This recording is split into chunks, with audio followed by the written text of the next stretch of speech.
Halo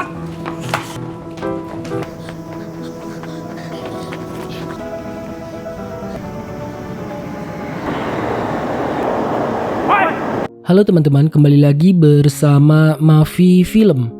Kali ini, saya akan membahas sebuah film Jepang karya sutradara Hirokazu Koreda, salah satu sinias terbaik Jepang yang dikenal lewat film-filmnya yang tampak sederhana, tetapi selalu menyimpan emosi yang begitu mendalam.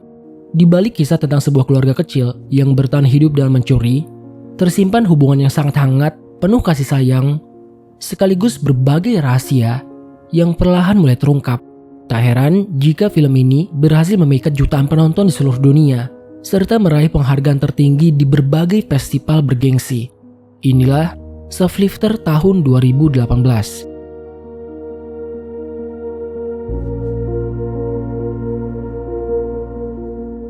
Film dibuka dengan seorang remaja 19 tahun bernama Sota yang memasuki sebuah toko bersama Osamu.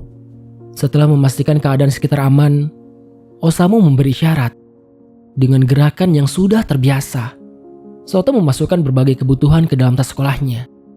Mencuri telah menjadi cara mereka untuk bertahan hidup. Bagi Osamu, selama sebuah barang masih berada di rak dan belum dibeli, barang itu belum benar-benar menjadi milik siapapun. Keyakinan sederhana itulah yang selalu membenarkan setiap pencurian yang mereka lakukan.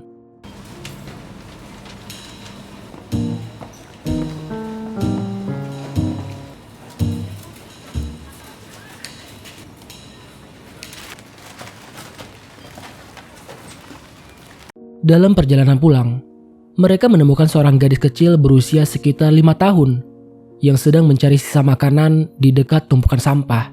Namanya adalah Yuri. Tubuhnya gemetar menahan dingin, sementara wajahnya menyimpan rasa lapar yang terlalu lama dipendam. Tanpa berpikir panjang, Osamu membawanya pulang. Di rumah sederhana itu, tinggal keluarga yang jauh dari kata biasa.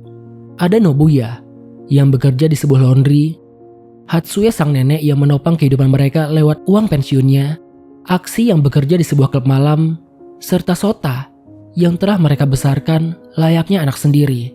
Saat pakaian Yuri dilepas, tubuh mungilnya dipenuhi bekas luka dan memar. Nobuya segera menyadari bahwa anak itu kemungkinan besar menjadi korban kekerasan. Mereka berniat mengantarkannya pulang setelah ia selesai makan, demi menghindari masalah yang bisa menyeret mereka ke hadapan polisi.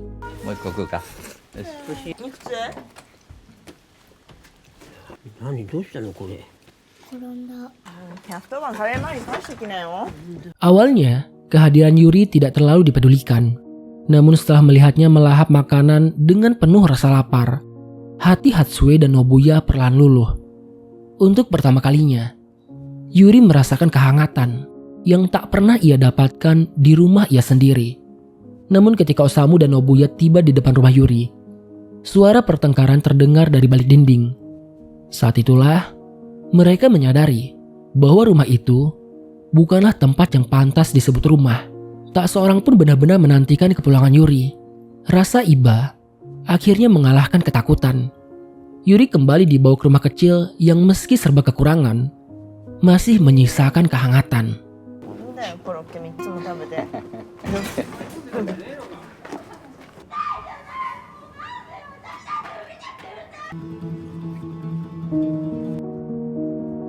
Pada keesokan harinya, Osamu berangkat bekerja di sebuah proyek bangunan, sementara Nobuya pergi bekerja di tempat laundry. Di rumah itu hanya tersisa Hatsue, Sota, Aksi, dan Yuri. Tidak lama kemudian, seorang kontraktor datang menemui Hatsue. Mengetahui hal itu, Aksi segera membawa Yuri keluar rumah melalui pintu belakang. Keberadaan mereka harus tetap dirahasiakan, karena tak seorang pun boleh mengetahui bahwa begitu banyak orang tinggal di rumah kecil milik sang nenek. Kedatangan pria itu bukan sekedar kunjungan biasa. Ia memujuk Hatsue agar pindah dan tinggal bersama anak-anaknya. Di balik bujukan tersebut, tersimpan kepentingan yang jauh lebih besar. Tanah itu akan dijadikan lokasi pembangunan apartemen bertingkat. Namun bagi Hatsue, rumah tua itu bukan sekedar bangunan biasa, melainkan tempat yang menyimpan seluruh kenangan bersama mendiang suaminya. Karena itulah, ia menolak meninggalkannya. Di balik keseharian mereka, Sota sering memandangi anak-anak yang berangkat ke sekolah dengan seragam rapi. Namun sejak kecil, ia telah ditanamkan keyakinan bahwa sekolah hanya diperuntukkan bagi anak-anak yang memiliki keluarga normal. Karena itulah Sota tumbuh tanpa pernah merasakan bangku pendidikan. Meski begitu, rasa haus akan pengetahuan tak pernah padam dalam dirinya. Setiap buku atau majalah yang ia temukan selalu ia baca hingga tuntas. Seiring berjalannya waktu, Yuri mulai merasa nyaman berada di rumah itu. Ia selalu mengikuti Sota kemanapun ia pergi. Bahkan tanpa sadar, mulai menyaksikan bagaimana Sota mencuri untuk memenuhi kebutuhan hidup mereka. Sedikit demi sedikit, Yuri pun belajar bahwa itulah cara keluarga kecil itu bertahan untuk hidup. 結局後々移ったんですよ。私がここ立ち退いたらあんたいくらもらえんだ。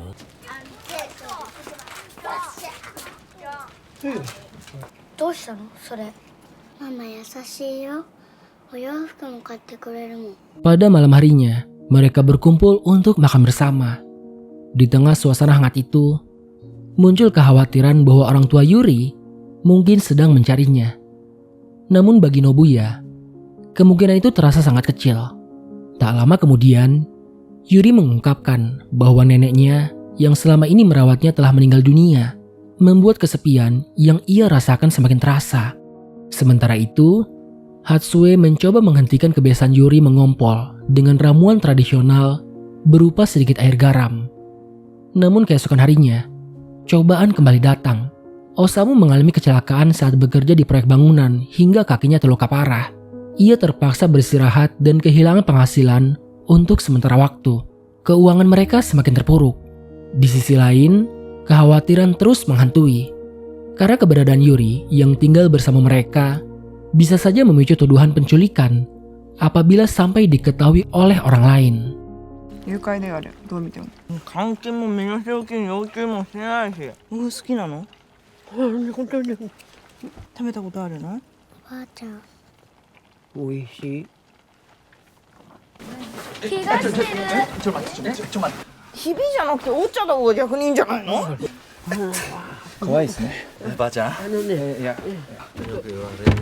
Saat akhir bulan tiba, Hatsue kembali mengandalkan uang pensiunnya. Namun keadaan semakin memburuk ketika jam kerja Nobuya dikurangi dan gajinya dipotong akibat perusahaan tempatnya bekerja sedang mengalami kesulitan. Kini, hampir seluruh penghasilan keluarga hanya bergantung pada pensiun sang nenek. Demi membutuhi kebutuhan hidup, Osamu kembali mengajak Sota untuk mencuri. Kali ini Yuri ikut dilibatkan. Dengan memanfaatkan kelengahan kasir, mereka berhasil membawa kabur sebuah joran pancing bernilai mahal. Namun keberhasilan itu justru memicu pertengkaran. Sota tidak ingin Yuri ikut terlibat dalam aksi pencurian. Baginya, anak sekecil itu seharusnya tidak tumbuh dengan cara hidup seperti mereka. Sebaliknya, Osamu mulai menganggap Yuri sebagai bagian dari keluarganya. Perbedaan pandangan itu membuat Sota memilih pergi untuk meninggalkan mereka. Yuri yang tidak mengerti apa-apa, yang terjadi hanya bisa merasa sedih. Ia mengira dirinya menjadi penyebab kepergian Sota. Sementara itu, Osamu akhirnya menemukan Sota yang sedang menyendiri dan berusaha menyadarkan bahwa Yuri kini telah menjadi bagian dari adiknya sendiri. Meski begitu, Sota masih belum mampu untuk menerima kenyataan tersebut. ありがとうございます。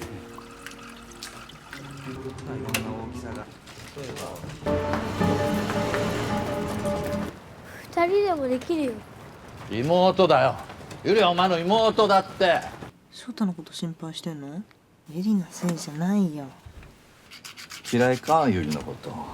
ゆりは妹。そうだよ。え、釣り竿って売ったの？父ちゃんほら英語わかんねえからさ。 Suatu malam, televisi menyiarkan berita tentang seorang anak perempuan berusia 5 tahun yang hilang selama 2 bulan. Orang tuanya bahkan belum melapor ke polisi, sehingga publik mulai curiga ada sesuatu yang buruk terjadi. Semua orang di rumah langsung panik. Ada yang ingin mengembalikan Yuri. Ada juga yang ingin bertanya, lebih jauh kepadanya. Tetapi Nobuya memutuskan Yuri tetap tinggal bersama mereka karena Yuri sudah sangat dekat dengan semua orang dan juga tidak ingin pulang. Mereka mengubah penampilannya. Rambutnya dipotong pendek dan namanya diganti menjadi Lin. 2ヶ月以上も隠し続けた理由は一体。一回帰るかな。ここにいるよね。リン？リン。どんなで鈴これならバレねえな。めっちゃ可愛いじゃん。かわいい。可愛い。どうもリンです。 Pada keesokan harinya, mereka mencuri banyak pakaian baru di pusat perbelanjaan, lalu membakar pakaian lama Yuri agar tidak ada yang mengenalinya. Sepulang dari sana, Nobuya memandikan Yuri dan momen sesederhana itu perlahan membangun ikatan layaknya ibu dan anak. Nobuya merasa memiliki ikatan khusus dengan Yuri. Bekas luka di tubuh Yuri mengingatkannya pada luka yang pernah ia alami sendiri. Ia seolah ingin menyelamatkan Yuri dari nasib yang pernah menimpanya.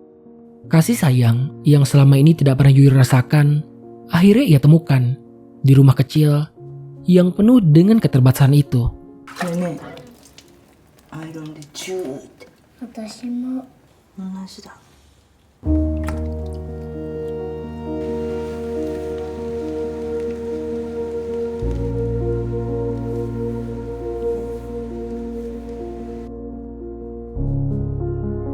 Namun kebersamaan tersebut juga membuat Yuri mulai meniru kebiasaan buruk Sota. Suatu hari, saat Sota mengajarinya mencuri di sebuah toko kecil, sang pemilik memergoki mereka.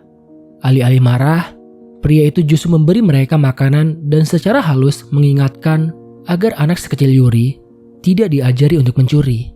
Tidak lama kemudian, perusahaan tempat Nobuya bekerja memutuskan hanya mempertahankan satu dari dua pegawai senior, Nobuya atau sahabatnya. Sebelum Nobuya bicara, temannya berbisik bahwa ia mengenali Yuri dari berita televisi. Demi melindungi Yuri agar tidak dikembalikan ke orang tuanya, Nobuya memilih untuk mengundurkan diri. Sementara itu, terungkap bahwa Aksi sebenarnya bukan cucu kandung dari Hatsue. Ia adalah anak dari keluarga lain dan ayahnya diam-diam memberi Hatsue uang agar rahasia itu tetap tersimpan rapi. Dari sini, penonton mulai sadar bahwa tidak ada satupun penghuni rumah itu yang benar-benar memiliki hubungan darah. Mereka semua adalah orang-orang yang terluka dan saling menemukan tempat untuk bertahan hidup. なられて上の娘さん秋ですか。なんか楽しいみたいでオーストラリア。まあじゃあ遠慮なく母のことは。トークルーム行きませんか。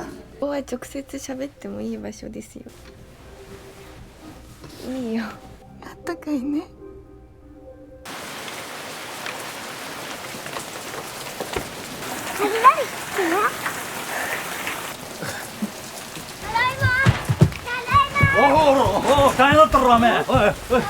Saat hari liburan tiba, mereka memutuskan menghabiskan waktu di pantai.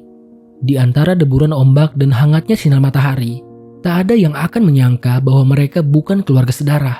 Osamu dan Sota terlihat begitu akrab layaknya ayah dan anak. Nobuya menggenggam tangan Yuri dengan penuh kasih sayang, seperti seorang ibu yang tak ingin putrinya terlepas dari dirinya. Aksi menghadirkan tawa sebagai sosok kakak yang ceria, sementara Hatsue hanya memandangi semuanya dari kejauhan dengan senyum penuh kehangatan. Meski tak disatukan oleh ikatan darah, pada momen itu mereka tampak seperti keluarga yang benar-benar utuh dan saling menyayangi satu sama lain. Namun kebahagiaan itu tidak berlangsung lama. Malam harinya, Yuri terbangun karena gigi susunya tanggal.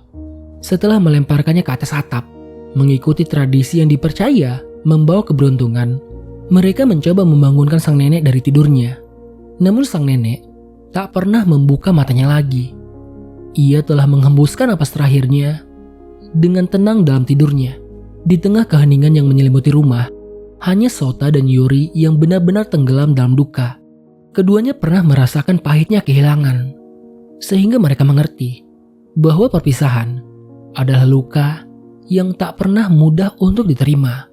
Karena tak memiliki biaya untuk kremasi, mereka memilih menguburkan Hatsue secara diam-diam. Nobuya berkata bahwa jika mereka ingin tetap memiliki atap dan terus menerima uang pensiun Hatsue, maka kematian sang nenek harus dirahasiakan. Nobuya sadar bahwa jika kematian Hatsue diketahui, mereka akan kehilangan rumah sekaligus uang pensiunan yang selama ini menjadi penopang hidup mereka. Karena itu mereka memutuskan merahasiakan kematian Hatsue, sang nenek yang sangat mereka sayangi. Diam-diam jasad Hatsue dikuburkan di bawah lantai kamar mandi. Setelah semuanya selesai, Nobuya berkata, "Ini rahasia kita. Nenek tidak pernah ada. Kita bukan 6 orang, melainkan hanya 5. Saat itulah mereka menyadari bahwa rahasia yang mereka simpan kini jauh lebih besar daripada semua pencurian yang pernah mereka lakukan sebelumnya.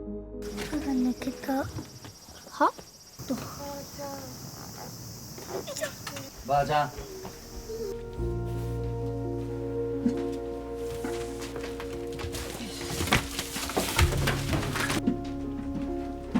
おばあちゃんとお別れしたくないね。 Selama ini Osamu selalu mengajarkan kepada Sota bahwa barang yang masih berada di toko belum benar-benar dimiliki oleh siapapun, sehingga mengambilnya bukanlah sebuah pencurian. Sota pun mempercayai prinsip itu. Namun semuanya berubah ketika Osamu memecahkan kaca sebuah mobil dan mengambil tas yang ada di dalamnya. Melihat kejadian itu, Sota hanya bisa terdiam. Untuk pertama kalinya, ia sadar bahwa pria yang selama ini dianggap sebagai ayahnya benar-benar telah mencuri. Dalam perjalanan pulang, Yuri mengaku lapar. Sota memintanya menunggu di depan minimarket sementara ia masuk untuk mengambil makanan. Namun Yuri justru ikut masuk dan mulai mencuri sendiri. Tidak ingin Yuri tertangkap, Sota sengaja mengalihkan perhatian para pegawai dengan menjatuhkan beberapa barang, lalu mengambil satu barang dan ia beralih keluar. 2 orang pegawai langsung mengejarnya. Saat terpojok di atas sebuah jembatan tanpa jalan untuk melarikan diri, Sota nekat melompat ke bawah. Akibatnya, kakinya patah dan ia harus dilarikan ke rumah sakit. ここで待ってな。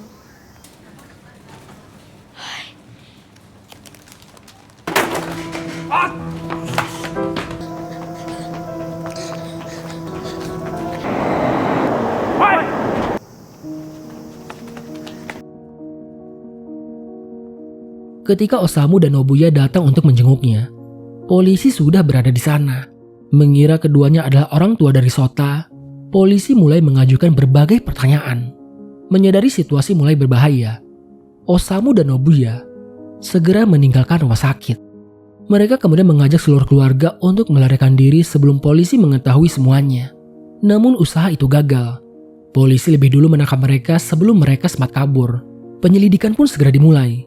Yuri menjadi orang pertama yang diperiksa. Ia mengulang semua jawaban yang telah diajarkan oleh Osuma dan Nobuya, bahwa di rumah itu hanya ada 5 orang. Saat giliran Sota diperiksa, ia mengaku tidak memiliki keluarga dan selama ini hidup sendirian di sebuah mobil tua. Namun polisi mengatakan bahwa orang-orang yang sedang ia lindungi sebenarnya tengah berusaha meninggalkannya. Mendengarkan perkataan itu, Sota hanya terdiam dengan wajah yang dipenuhi kebingungan serta kesedihan. 海には何人で行ったのかな。 5人。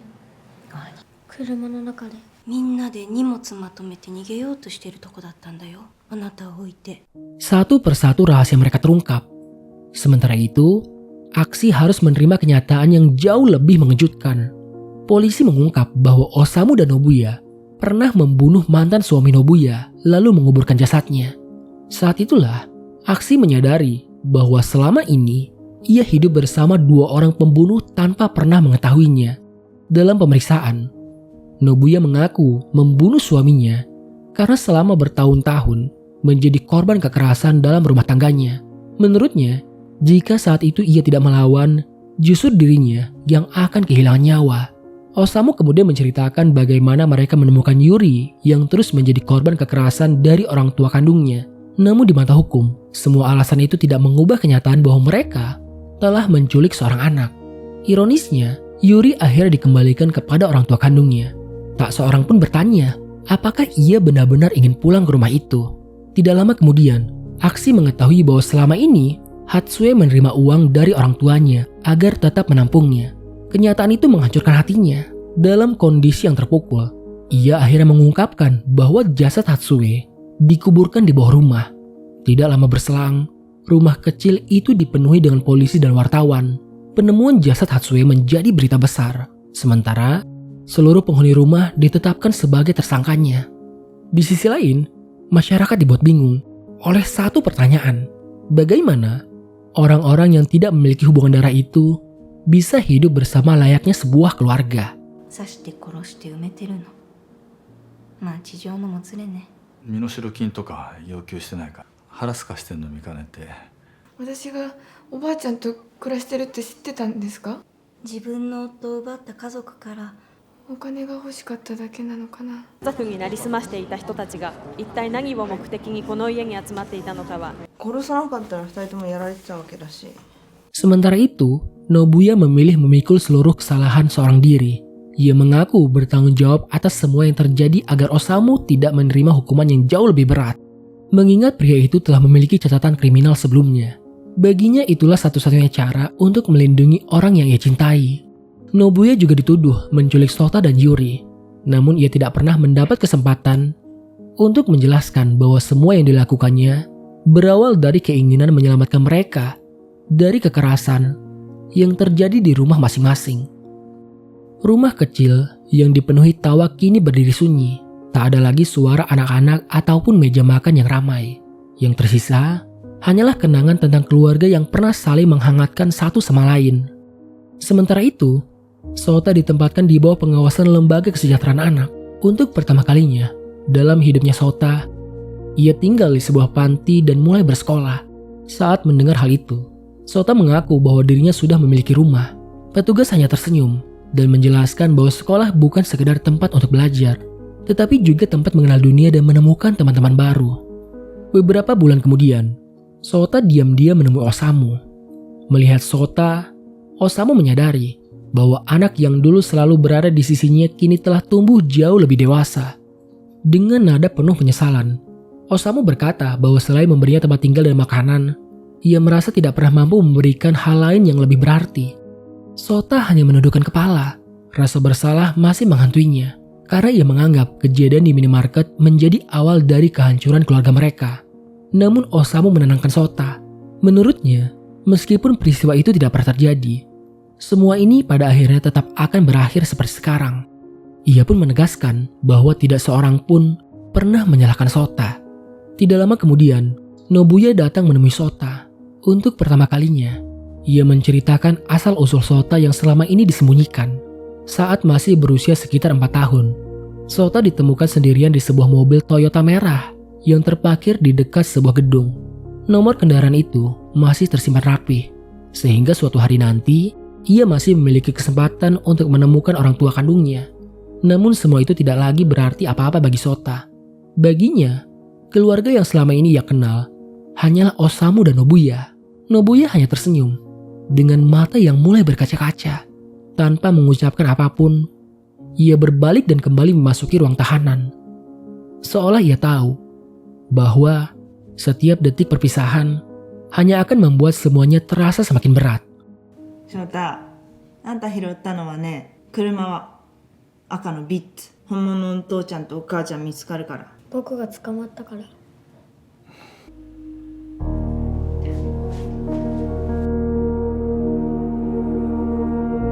Malam terakhir sebelum Sota kembali ke panti menjadi malam yang penuh kehangatan. Ia dan Osamu kembali menjalani rutinitas sederhana seperti dulu. Mereka makan bersama, mandi bersama, lalu membuat manusia salju sambil mengenang hari-hari mereka ketika masih hidup sebagai sebuah keluarga. Menjelang larut malam, Sota akhirnya mengungkapkan isi hatinya. Ia ingin mengetahui apakah pada hari itu di rumah sakit, Osamu benar-benar berniat meninggalkannya. Setelah terdiam cukup lama, Osamu akhirnya mengakui bahwa jawabannya adalah iya. Tak ada lagi percakapan setelah pengakuan itu. Keheningan berbicara lebih banyak daripada kata-kata. Pada keesokan paginya, manusia salju yang mereka buat perlahan mencair diterpa hangatnya matahari. Di terminal bus, Osamu mengantar Sota untuk terakhir kalinya. Sebelum bus itu berangkat, ia hanya berpesan agar Sota menyampaikan permintaan maaf kepada pihak sekolah karena telah membawanya keluar semalaman. Bus itu pun mulai melaju dengan kencang.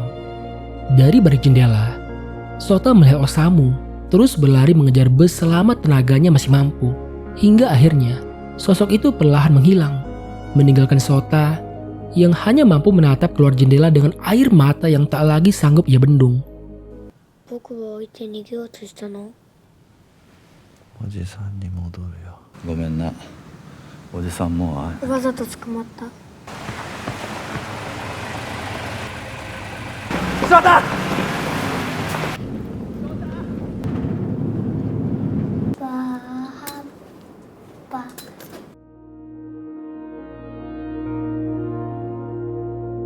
Sementara untuk Yuri telah kembali tinggal bersama orang tua kandungnya. Ia bermain sendirian di balkon sambil bersenandung pelan, menyanyikan lagu yang dahulu pernah diajarkan oleh Nobuya, dan film pun selesai.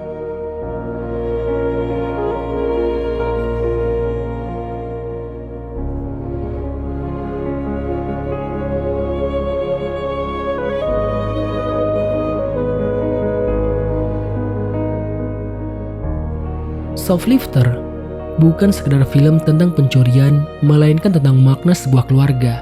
Film ini mempertanyakan apakah keluarga ditentukan oleh hubungan darah atau oleh kasih sayang, kepedulian, dan juga pengorbanan. Fakta menarik lainnya, film ini berhasil meraih Palme d'Or di Cannes Film Festival, sebuah penghargaan tinggi di festival itu. Meski film ini terasa sangat nyata, ceritanya bukan kisah nyata, melainkan terinspirasi dari berbagai kasus sosial di Jepang, seperti kemiskinan, penelantaran anak, dan kekerasan dalam rumah tangga. Lewat kisah sederhana namun emosional ini, sutradara yaitu Hirokazu Koreda berhasil menghadirkan sebuah film keluarga yang terbaik yang meninggalkan pertanyaan mendalam. Apakah sebenarnya yang membuat seseorang layak disebut keluarga? Segitu saja teman-teman pembahasan film kita kali ini. Sampai ketemu di pembahasan selanjutnya. Terima kasih dan wassalamualaikum warahmatullahi wabarakatuh.